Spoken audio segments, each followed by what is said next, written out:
So China has imposed an additional 34%, what they call a retaliatory tariff, in response to Trump's tariff. So I'm sure all of you know that all these countries had imposed tariffs on the United States so that American businessmen were not able to access their markets, their consumer markets.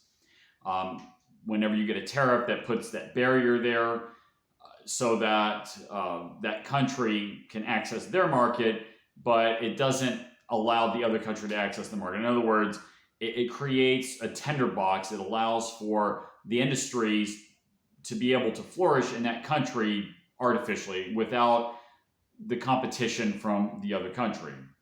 So all these countries had imposed tariffs on the United States so that the cost of doing business in each country was just better to do it in that country instead of producing it in the United States. So thus, a lot of jobs have left the United States. But anyway, back to the story.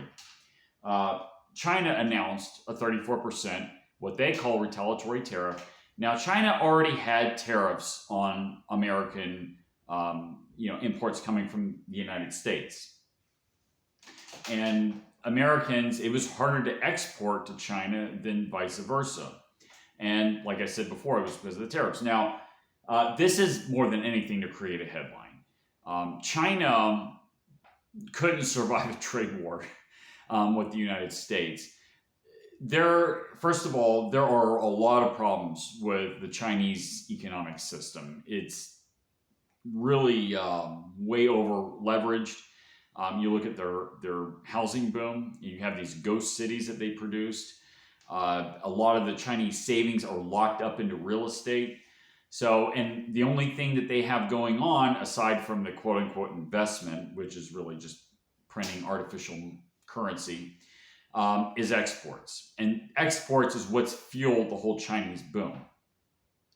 The Chinese demographically are aging very quickly because of one-child policy. Well, of course, you have a shrinking demography when you're only allowed to have one child, and a lot of problems with that as well. But China, this goes with the old saying, he who lives in a glass house should not throw stones. China's in a glass house. They're retaliating, or quote, retaliating, because they have to make that headline. They're trying to put pressure on Trump politically, domestically, to get him to drop the tariff altogether. Because if the Chinese if the Chinese industrial base had to compete with the United States or other low-cost producers like Mexico or Vietnam, they couldn't do it. They're not the cheapest producer. They're not the most skilled producer. And like I said, their economic model depends on exports. So this does not bode well for China in the long run. And again, this is to make headlines. This is to shake confidence inside the United States.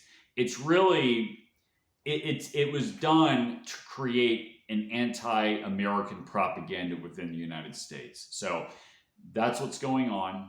That's what's going on behind the scenes. And China will fold.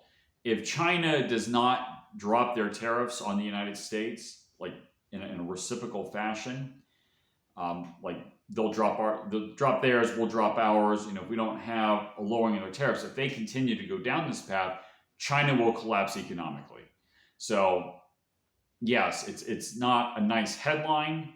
The left-wing media is running away with this, saying that Trump's going to crash the economy, but it's actually the Chinese government that's going to crash their economy. So keep an eye on that, and that's the prediction I'm making, by the way. And so far, almost every prediction I made has come true. So you can hold me to it.